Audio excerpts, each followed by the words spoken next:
According to the 1954 Webster's Dictionary, the word occult is defined as hidden from the eye or understanding. The phrase occult sciences means certain so-called sciences of the Middle Ages as alchemy, necromancy, or magic and astrology. The word esoteric is taught only to a select number and not intelligible to a general body of disciples, designed for and understood only by the initiated. And that's been the way a lot of symbolism has been used, wielded against a public generally kept ignorant of its deeper meanings for a long, long time, ourselves included. But I don't know if you guys have noticed not just how dark, but blatantly occultic society is getting as a whole. And I'm not just talking about those music award shows which get more and more in your face every year, to the point that this year you had Taylor Swift singing about how she wanted to be lit up in front of a giant cobra, or Nicki Minaj singing a song down in the Oculus with giant gold unicorns coming up out of the stage while she had giant gold ISIS wings on her back. That's not what I'm talking about. I'm talking about the movies, the TV shows, the products. I mean, it's blatantly everywhere and in your face. Way more than it has ever been. I'm the owner, I guess, manager, whatever you want to call it, of enchantment in New York City. I guess the best term for it would be an occult supply store.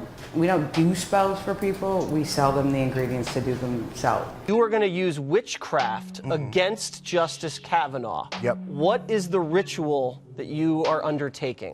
Well, there will be effigies, photos, graveyard dirt, coffin nails, open flames, the whole bit. It's called the TV Ritual Challenge. The instructions for this ritual is you get an old analog television with static. You turn the volume up and you turn the lights off. Now you repeat a phrase 3 times.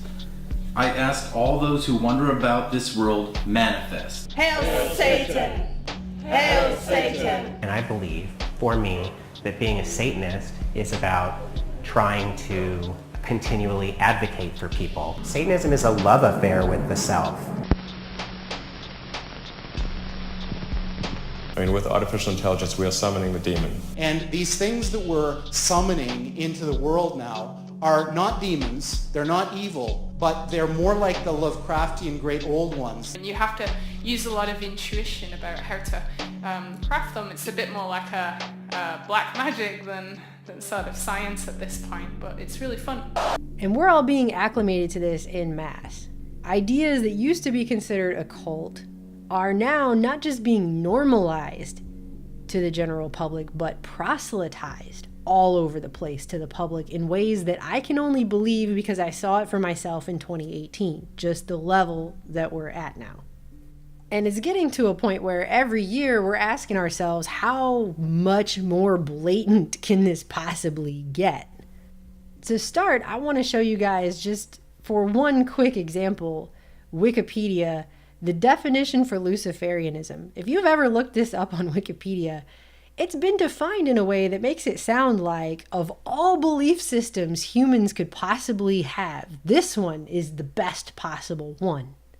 Just check this out for a second. They start out by explaining that Luciferianism is a belief system that venerates the essential characteristics affixed to Lucifer, which I would point out, just by the way, that just depends on who you ask. But anyway, the tradition influenced by Gnosticism usually reveres Lucifer not as the devil, but as a liberator, a guardian, a guiding spirit, or even the true God as opposed to Jehovah. He's like your best Care Bear friend, according to this. And under general beliefs, it says, sometimes mistakenly associated with Satanism due to the Christian interpretation of the fallen angel, Luciferianism is a wholly different belief system and does not revere the devil figure or most characteristics typically affixed to Satan. Rather, Lucifer in this context is seen as one of many morning stars, a symbol of enlightenment, independence, and human progression, and is often used interchangeably with similar figures from a range of ancient beliefs, such as the Greek Titan Prometheus or the Jewish Talmudic figure Lilith. And at any point when I'm reading this, you can go ahead and cue like the Hallmark movie music in the background, because that's what this sounds like to me. Luciferians generally support the protection of the natural world. Both the arts and sciences are crucial to human development, and thus both are cherished. Luciferians think that humans should be focused on this life, and how to make the most of it every single day. The ability to recognize both good and evil, and to accept that all actions have both positive and negative consequences, and to actively influence one's environment is a key factor. And then it goes on to talk about the continual cycle of liberation, illumination, and apotheosis. And then they just keep throwing out more of these bywords and phrases about freedom of will and highlighting truth and your ultimate potential. And it's such a twisting. This wiki definition has been written by the Council for the Advancement and Clarification of Lucifer and the New Golden Dawn of the Ages of the Aura of the Hidden Cipher. So make the most of every day, guys, by becoming a Luciferian. I don't know. I just think it's kind of insane. Wikipedia might as well be selling Luciferianism, just by the way, which is actually what Hollywood's been doing for a really long time. But now the mainstream media is actually caught up. And that's kind of what this report is about. They're not going to tell you that you're taking the left-hand path to worshiping yourself. Satanism is a love affair with the self. Or why it's tied to the same lie that's been told since hundreds of years ago about ye shall be as gods, which we're seeing everywhere right now in this society. Merging with machines, we will enter a new age. In the post-human era, we become Homo superior. We become a new species. We're talking about humanity becoming like the gods. What do you think? We're being inundated with it. It's in your face. It's all over the place. Take the all-seeing eye, for example. Seemingly no longer tied to its conspiratorial past, as apparently more and more people just forget history that it even existed before we had computers and smartphones. The image of the all-seeing eye is now becoming pervasive. I mean, it's all over the place. You can see it on businesses everywhere, from bakeries to breweries to dispensaries. It's on all sorts of products now, from organic juices to kombucha to dishes and t-shirts. It's everywhere. Do people even know what they're wearing? Do they even know what this symbol stands for? Well, if you go look that up, you'll see it's a symbol of the Enlightenment. And what's Enlightenment? We just saw. It's a symbol of Luciferianism. Wow, these things are all connected somehow. It's kind of weird, right? They even had a 666 one-eye challenge. One of those challenges that people do on YouTube. They even had that this year. And the mainstream media dutifully explained to people how to do it for people that didn't know how. So they could do the one eye that you usually only see done by music stars like Lady Gaga. Now everyone's going to be doing that because that's just the coolest new thing to do in 2018. And speaking of the all-seeing eye, 2018 also welcomed the first ever Hermetic International Film Festival, where they showed dozens of esoteric films, some with concealed but also with open symbolism and messages, and they screened them and awarded prizes in Venice, Italy. And the festival's manifesto openly states not only that the occult sciences of alchemy, astrology, and magic form the basis of the world's ensuing scientific discoveries, which is just a simple fact for anyone who does any research at all, and that the arcane has never stopped being a silent companion of modern and postmodern culture. As for unexpectedly finding the faith in the occult, also at the very core of modern beliefs and ideologies, quote unquote. But it notes, quote, today this vast system of concealed knowledge, this ancient wisdom, once hermetically sealed, has been opened up for the sake of anybody who wants to see behind the curtains of visible reality. So it's all out in your face now, and it's being declared that is it. The curtains have been pulled back, and the gloves are off, and this is just, everybody's going to be initiated now, because this is all out in the open now. And I'm going to throw this in there too, just because I saw it, and it kind of proves the point. She will be heading up a gender-neutral clothing line for children. Celine Dion just released a new clothing line via the company New. She merged with, it's called Celine New, which is supposedly for children and babies. That has to do with stripping them of especially their gender identity and replacing cute, cuddly stuffed animals you would normally give to babies with demon monsters, and covering kids of all ages down to newborns in skulls and declaring that they're part of the new order, as if a baby even understands a deeper meaning to any of that at all. She has a completely self-absorbed commercial for it where she's constantly running around going, I'm Celine Dion. I'm Celine Dion. I'm Celine Dion. I'm Celine Dion. Which shows her breaking into a hospital nursery and blowing black dust on babies and transforming them because they're all dressed in pink and blue, gender-specific colors or whatever. So she's got to blow the black dust on the babies and suck their gender away and cover them in skulls and New Order logos and everything. And then she gets arrested and once again protests, but I'm Celine Dion. I can't believe they called security. I mean, oh, come on, I'm Celine Dion. It's okay. I'm Celine Dion. Like, if you just sing that one overplayed aneurysm-inducing song from the movie Titanic that somehow gives you the right to break into a nursery and blow black nano dust on infants and try to brainwash them into your humanist cult. I mean, it seems like they just have this agenda of degradation, but it's pretty weird since this stuff is supposed to be based on an understanding and an initiation, and they're throwing it on babies who have 2 days in this world. And why would I call it a humanist cult? Because on the website for Celine New, Dion introduces the world to her clothes by claiming this will inspire children to be free, but not before saying that fashion has the power to shape people's minds. So, question, if you're shaping people's minds, are they truly free?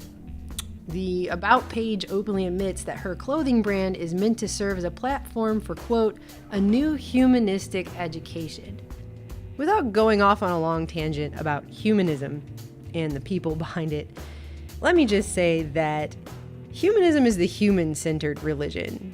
They don't believe in a soul, they don't believe in God. If they believe in anything, it's worshiping themselves. Which, kind of, if you think about it too long, sounds an awful lot like the Luciferianism that I just mentioned. Satanism is a love affair with the self. They're also told that anybody's values are as good as anybody else's, and whatever you choose will be right for you because you chose it.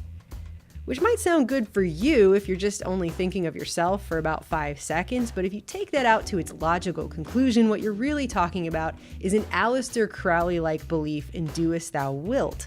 And once you start going down the road of doest thou wilt, what you're really saying is that it's no longer possible to say that any given action is wrong or bad or evil because it's all just doest thou wilt. It's what you think is a moral imperative. Well, what do you think Crowley thought was moral? There's no such thing as evil or good anymore under that belief system, okay? And without going totally off track down that road, it's the religion that Julian Huxley, Brave New World author Aldous Huxley's brother, who happened to be the first Director General of UNESCO, just by the way, prescribed as the coming New World religion that would replace all others. A world religion that would rise up once the people of the world were united under a global government. So it's kind of interesting to see it so prominently being pushed on not just the masses, but children and babies. Well, it's pretty clear there's some other agenda at work here, and maybe there are a few parents who might want this clothing, but for me, and I would just have to imagine most people, I just think, why would you want any of these messages put on your kid when they're just supposed to be new to the world, innocent, babies? Well, you remember the pictures that came out of the surrealist Rothschild Eyes Wide Shut masquerade ball back in the 70s, right? I've seen them, yeah. Look at the pictures on the Instagram of this company, New. Look at the kind of pictures they're posting of children. Yeah, once again, not only do they have all these symbols and creepy things on the clothing, but obviously it's not just about the fashion of the clothes they design.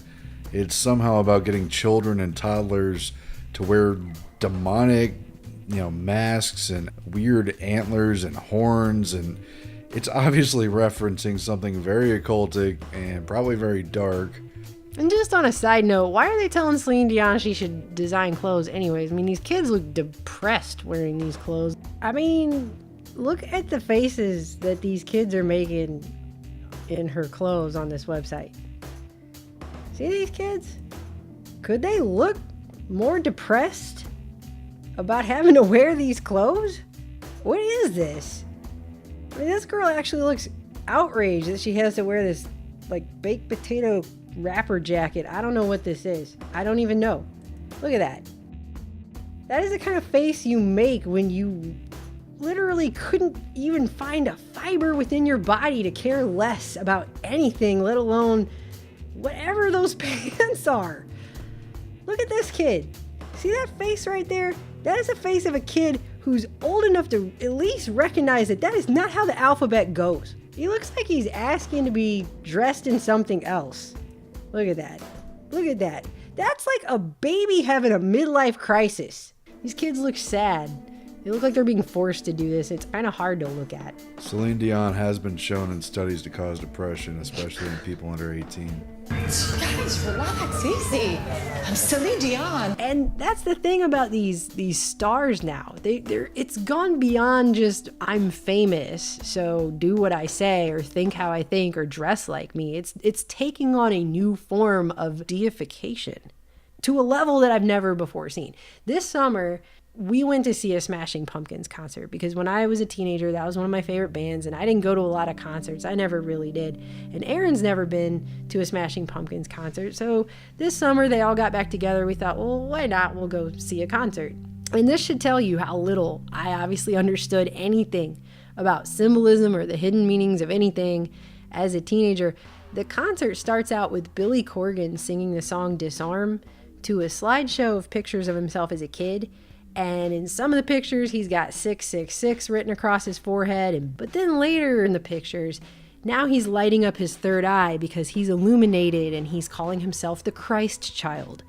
And the slideshow itself set the whole tone for this concert, which he then proceeded to, I guess, reimagine the entire Smashing Pumpkins catalog or just admit what all the songs were about. I'm not really sure, but into this journey to apotheosis where he basically declares himself a god.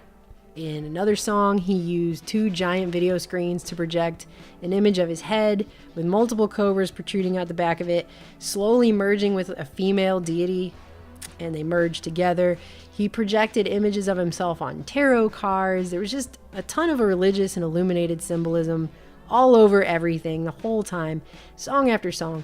But I think Aaron would agree with me in saying that the creepiest part had to be the Stairway to Heaven cover that involved guys in black hooded robes like monks carrying big crosses in a procession where they actually wheeled out a religious statue of Billy Corgan dressed as some kind of, I don't know, red pope or something. And they wheeled it around the floor of the venue so that all of his fans could touch it and film it and reach for it and basically worship not just Corgan the singer, but literally worship an idol of Corgan. Literally. And it wasn't even just about mocking religion or, kind of parodying that, which you see plenty, and, it is what it is. People have their free speech. It was about transforming into worshiping Billy Corgan, who repeatedly said, He said on stage that they are the illuminated. He called himself perfect. He referenced all this Illuminati philosophy. They had this sort of rising Luciferian statue that looked like it came out of Rockefeller Plaza. It was just weird because people go to concerts to hear the songs that they know, that they like. And it's probably frustrating for bands who have to play them over and over. But this was just totally beyond that. It was the unveiling of a sort of hidden philosophy that I guess Smashing Pumpkin fans have been exposed to all these years, and finally it's out in the open. And if you go to the show and pay attention and know what you're looking at, Billy Corgan's just admitting the whole thing. And I don't know, I have been to a lot of concerts, and it was mostly when I was a teenager. Probably didn't know what I was looking at, but still, this was just way over the top compared to anything I've ever seen. I mean, there were people up in the stands next to us that were literally, they were doing the We're Not Worthy bowing from Wayne's World, worshiping. I would say it was mock worship in a way, but it just, there was something about it that seemed so real. And on his Instagram account, promoting the idea of take pictures with my idol, take pictures with it and share it on social media with your friends, how you worship me, basically. And people are doing it in mass. They were worshiping him, and it wasn't just, blinging a bunch of symbols that you can figure out what they mean. There's kind of a story behind it. There was it was almost like a a sermon or something mixed into these songs and reinterpreted in the stuff they were showing. Yeah, so being there felt like you're participating in that. That's why it was not that long after that we left. We just left the concert. We didn't stay and watch the rest of it. It was too much. We left. Aaron and I left. We were probably the only, I don't know, no one else left, but I was just too disgusted. It was too disgusting to watch that anymore and be a part of that, sit there. It felt sickening. Well, I like the music, but I'm not going to join the cult of Corgan. Yeah, I'm not going to join the Billy Corgan cult, which it literally was as if you were in a sermon. I'm entirely sure that the message that Corgan was trying to share was lost on probably 98% of the people who saw that tour. That's how bad it got.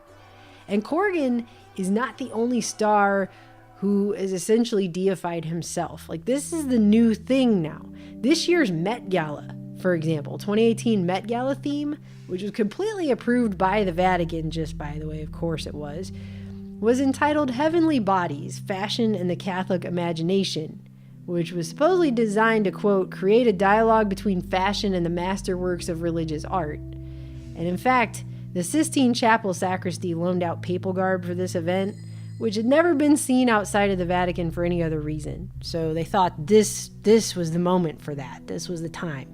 And here's the result. You have stars dressed not just as high religious figures, but angels and saints.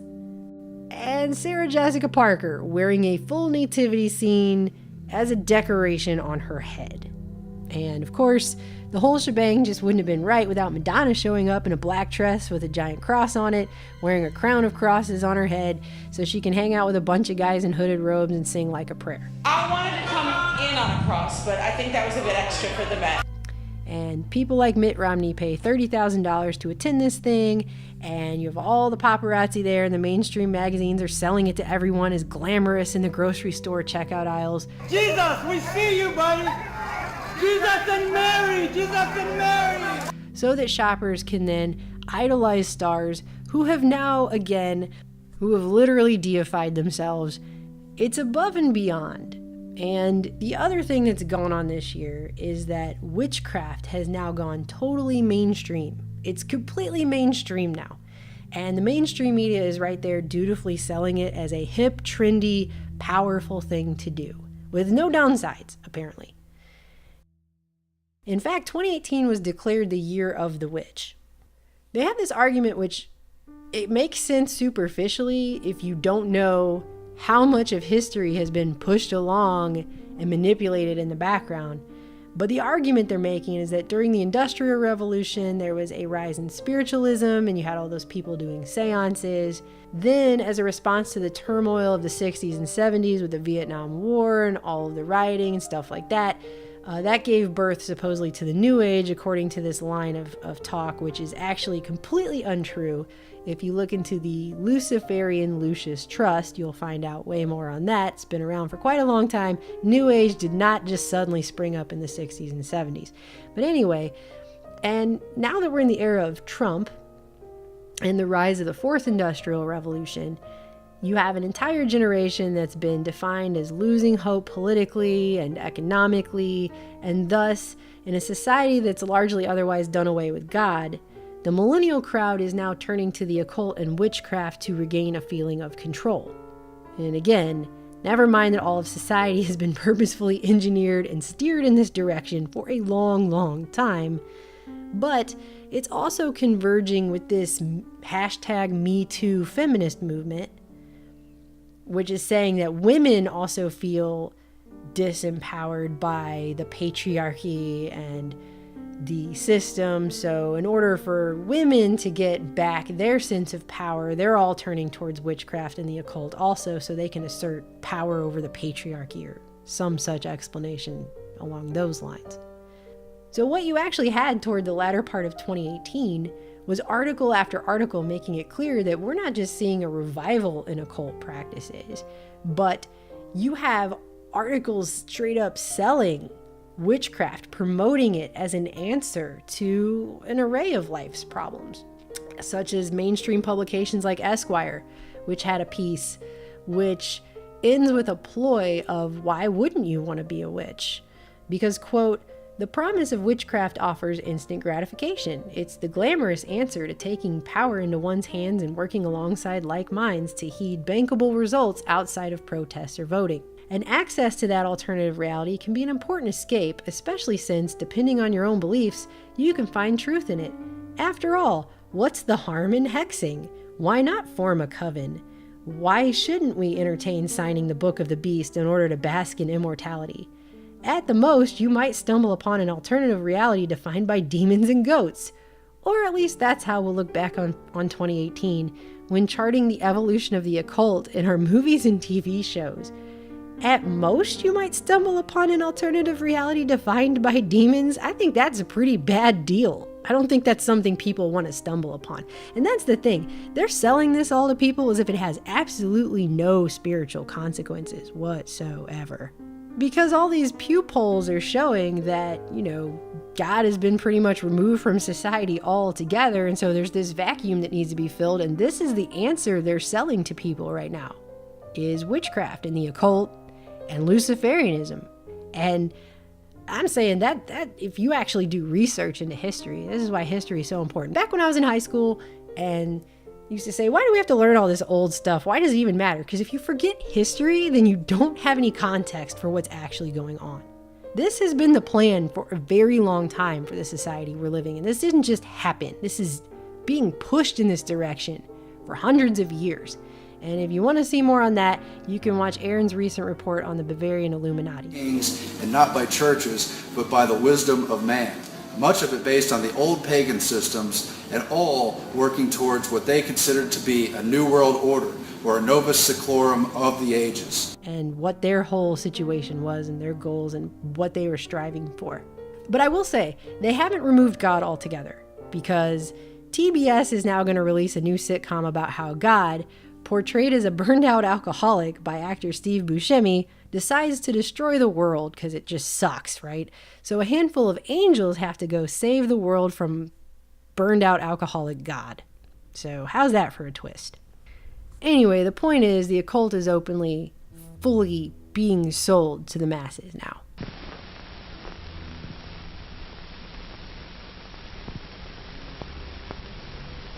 This is trendy. This is a hip thing to do. It's trendy now. If you've been to a mall lately, which I had to do for that unicorn symbolism report I did a while back, that's the first time I set foot in a mall in years, you will find that there are many boutique stores that carry an occult or witchcraft section in the store now.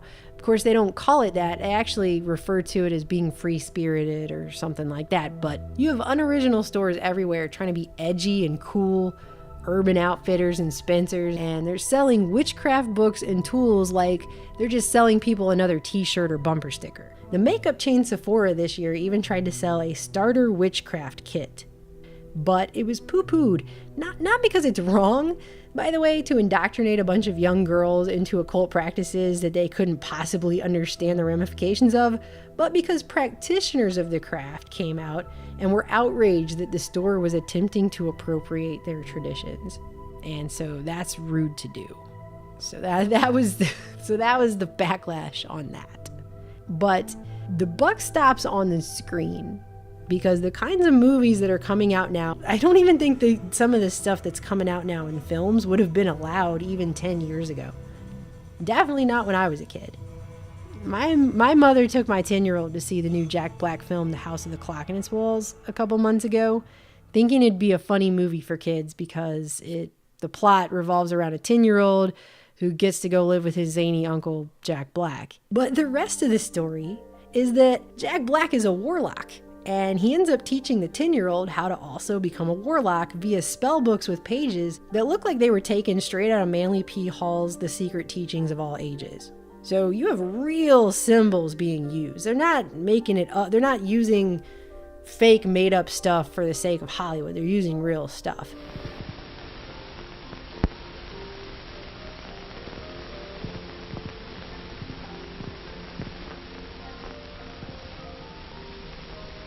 And sorry for the spoiler, but the 10-year-old ends up participating in a necromancy blood ritual on screen, which brings back Kyle MacLachlan, who's an even more powerful evil warlock, who the plot says was given a deadly spell to destroy the whole world by entering into a blood pact with a fallen angel straight out of the book of Enoch.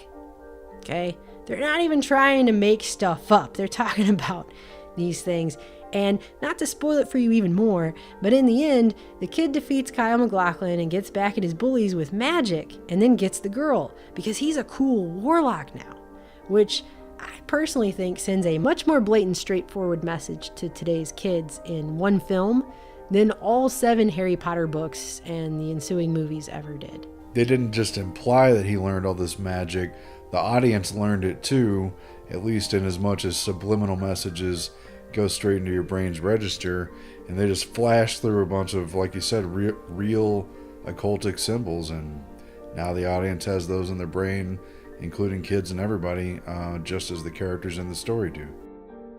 Take a guess why this scene was cut. You have Jack Black's warlock character quizzing his 10-year-old nephew on what is the Lesser Key of Solomon. And the kid answers that it's a spell book that contains 144 spells to summon and control demons. And then the kid asks if demons are real, to which his warlock uncle just kind of makes a face and doesn't say anything at all, and then proceeds to give him a whole bunch more books to learn. And if you pause it real quick, you'll notice that one of the very last books on the stack is the Lesser Key of Solomon. And like I said, the stuff in this movie is not make-believe for a kid's movie. The Lesser Key of Solomon is a real book. And if you check out Wikipedia, which is ever so helpful with information on this, it's actually an anonymous grimoire on demonology to, just like the kid said, summon demons. It was compiled in the mid-17th century and translated and republished in more modern times by Aleister Crowley. Wikipedia has the names of some of the demons that you can supposedly summon with this book, including Baal. Okay? So that's a scene they were considering putting in this film, and it got cut. And I just wonder, was it cut because even the people making the movie realized that was just way, way too far? Or was it just cut for time? And that's what's happening everywhere. They're not just showing this stuff to people. They're teaching it. It's an education in this stuff. How about Sabrina the Teenage Witch? You guys remember Sabrina? You remember Sabrina the Teenage Witch, don't you, Aaron? Yeah, with the Clarissa Explains It All girl, and it was basically like a 90s version of Bewitched. It was all sitcom-y, and they had bad jokes, and... Yeah, the wisecracking Black Cat Salem and all that jazz. I saw it once or twice, yeah. Yeah. I watched it. I'll admit to everyone, I totally watched it as a teenager. Well, now, Netflix has put up a new version of the show called The Chilling Adventures of Sabrina, in which her family, who openly worships Satan, attempt to get her to join the Church of the Night. And as I mentioned earlier, this isn't just a TV show. They're educating the audience in what's a spirit familiar. Here's what a cantation is. Here's some blood rituals. I mean, you name it. It's totally full on. It's not veiled. I don't even know how much of it's made up. The show features a teenage girl, so obviously it's going to be consumed by teenage girls, the same way I consumed the first show in the 90s when I was a teenage girl. And people in the comment section of the ad for this were actually trying to argue that this has nothing to do with the 90s version because this comes from a comic, so people just need to get over it. And my argument is that is so not the point. It's not the point. The masses weren't acclimated with some underground comic.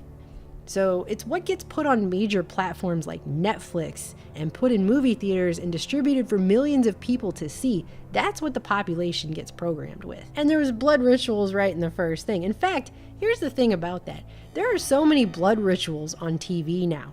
There were so many blood rituals on TV just in October that Brian Moylan over at Vulture.com wrote an article actually titled TV Witches, Please Stop Slicing Open Your Palms for Magic, in which he saw it 3 times in a week on different TV shows. That's how often now this kind of stuff is happening. Because now they've also apparently rebooted another 90s witch show, Charmed, and it's also darker. Because everything is darker. And Moylan goes on to point out that the blood magic and the slicing open of the palms to do some kind of ritual has now become so played out in TV shows that it has its own page on the website TV Tropes. So you had all these TV shows about witches being rebooted and being put on TV to converge with these political movements because our society is being run by algorithms now and they know when to prime the pump with this stuff. And you also had all these witch films come out, and I would have to say of those, and I don't watch a lot of those, but we did actually go see one this last year, and it was probably the most disgusting thing I've ever seen in a movie theater or on a screen in my lifetime. And that has to be the Suspiria remake. And I have to say, I should have known it was going to be bad when the lady working at the movie theater warned us at the beginning when we went in that people were actually walking out on it. I used to be a horror film fan back in the day. And I vaguely remembered the old Suspiria movie had something to do with witches before we watched it. But this was nothing whatsoever like that movie at all. It wasn't just infinitely darker than the original. It wasn't anything like the original. But the last, I want to say 15 minutes or so of the film, actually, it could have been 10 minutes. It felt like it went on forever. But the last section of this film just features a full-on satanic ritual. Just full on and complete with a Baphomet-like figure, chanting and dancing and nude women being cut open and bloody graphic detail. It just goes on and on and on to the point that it wasn't even like stylistic, dramatic filmmaking or any of that. In fact, if you just chopped that part of the film out and put little numbered cues on there, like how to complete a satanic ritual. I mean, that's the closest thing you would ever get to that, is a how-to video. Because that's how, it was not stylistic. There was nothing. And they just widely released this to the public. Nothing whatsoever in this film, this part of the film, was left to the imagination. It was so mind-rapingly vile. I'm just still shocked that we're to a point in society where they can put that on a screen and sell tickets to it with a measly R rating. Yeah, I mean, I would just say overall, obviously I know they've been saturating the public with messages like this for the past several decades, but I'm pretty shocked the level that it's at now. You've got 70s movies, the 70s Suspiria, I don't know, Rosemary's Baby portrays a satanic cult, and that movie's really creepy, but at the same time, none of those that I've heard of or seen come anywhere close to this. It was just a stain on the mind. It was scarring. This was just evil. There's no other word to describe this film. It was evil. As in, the world has been dragged closer to hell through the promotion and propagation of a movie such as this. And they've had rituals in other movies. I know people have brought up before the movie Holy Mountain, but that was a cult film. It was an underground film. It was not shown widely in theaters to everyone in a mainstream way where they're trying to put this off on everybody like this movie, which was promoted everywhere. It was promoted all over the place, and they were really pushing it in the media as the film, one of the films to go see. I mean, you called it a taint on the mind, didn't you? Yeah, it felt scarring. I wish I hadn't. I mean, honestly. Scarring. They just wanted people to participate in this. They just wanted to put this in the minds of as many people as possible. And laughingly, this movie's being sold everywhere as a film about female empowerment. Just like all the occult witchcraft stuff is being sold as female empowerment. And to me, this is just laughable. I have no idea how anyone's buying that at all, considering you have a movie about evil women who are wickedly murdering each other throughout the film. And during the ritual at the end, you literally have, I mean, I hate to get graphic with it, but you literally have their reproductive organs being cut out. I mean, I'm not really sure how any of that has anything whatsoever to do with feminism or fighting the patriarchy, or maybe I'm just old-fashioned and don't get it. And we're not saying that like, hey guys, you should go check this one out for yourself. I would tell you never see this movie ever. That's what I was gonna say. I mean, we don't talk put about this it, in your mind. It's interesting, and so you're gonna think maybe I'll see it too. I really wouldn't recommend this one. It was just, I wish I hadn't seen it. We should have walked out. We could have walked out. I think it got to the point where it was like, I just want to know what level society is at, because a film such as this is definitely a barometer of that. And the fact that it is existing and being shown in a mainstream theater at all in any way proves something very, very bad about our society. And wasn't it at the beginning of that movie, for just a second, don't they show an all-seeing eye or something like that? Of course they do. Just to let you know right at the beginning of the movie who's responsible for such messages. I think some Freemasonic books. And, they're always putting that stuff in the public eye, and the general public doesn't understand it, but they become used to seeing it. So they've kind of rationalized it. And they have a low-level basic explanation. Oh, that's just this. That's the Jay-Z symbol. That's the symbol of prosperity. That's the eye of providence. That's what you think when you've done literally no research. That's what you would assume. It's like the gang signs of the dark and wicked, and they don't even know whose name they're calling out. We actually left the theater asking each other, how much more evil can things even get? I mean, we still go to movies anymore just to see what's the revelation of the method this month. Like, what propaganda are they hiding in this film? What's the message now? And the message now apparently is just beyond the general debasement of society. It's something else entirely that they're trying to get into the minds of the people now. And it's this arc that's been happening ever since Hollywood began, ever since people started having television sets. I mean, here's a good example of the arc. Think of the Batman series, the TV show of the 60s, right? It was all pow and zap. That was the violence. It was pow zap violence, right? But then the 80s, you had Jack Nicholson as the Joker. Things started getting a little darker, right? But look at Batman today. I mean, the themes and the characters and the things that are happening is so dark. It has no resemblance at all to the earlier stuff they were showing people. And that's the arc of darkness that the society has been taken down like a roller coaster ride to hell. I mean, a film like The House of the Clock in Its Walls, made for, I guess, 10-year-olds that they just showed in the theaters a few months ago, that would never have passed for kids' fare when I was a kid, ever. Not even close. I mean, and I just wonder if you can even imagine what our kids are going to be saying about in 20 years from now. If this is the arc and it continues, and it's continued in this same straight path this whole time. It's not ever gone back. I mean, we're not ever going to go back to the days of the light fare of the 50s and 60s, or even stuff like Rosemary's Baby. We have so passed the Rubicon on that when we have movies like Suspiria in theaters. See, and people think, oh, that's just a TV show. That's just a movie. That's not a big deal. But when it becomes a trend that's being pushed everywhere in the media, from television shows to Netflix, to the movie theaters, to mainstream media, news outlets, to consumer stores, we're talking about something else entirely. And to understand it, you kind of have to understand how electronic media especially works, with not just a person who takes it in, but people together doing that. Joyce Nelson said it best in her book, The Perfect Machine. She wrote, as real-life experience is increasingly replaced by the mediated, quote-unquote, experience of television viewing, it becomes easy for politicians and market researchers of all sorts to rely on a base of mediated mass experience that can be evoked by appropriate triggers. The TV world, then, becomes a self-fulfilling prophecy.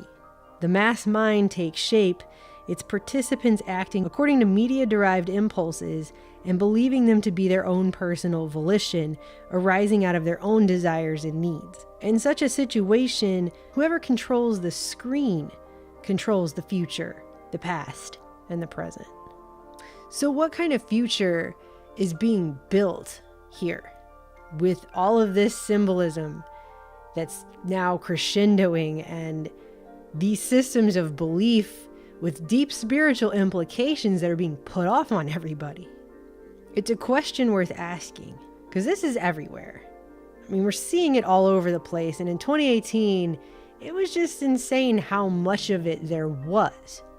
If the trends continue, it's going to continue. So where does that leave society? Where are we headed with that? In The Ascendancy of the Scientific Dictatorship, the Collins brothers actually wrote that through the alchemical sorcery of electronic media, individual consciousness is immersed within a mass mind. TV and electronic media have become instrumental in the fulfillment of the elite's evolutionary script for humanity, which has to do, in their view, with a Masonic vision of a unified consciousness. I'm just saying, I can sense it in my core. This stuff has deeper implications. It's not just a movie anymore. It's not just a TV show. When they're doing everything they can at every turn to implant these concepts and symbols and ideas into everybody's minds. The general population audience has become accustomed to those images. They've become used to seeing them.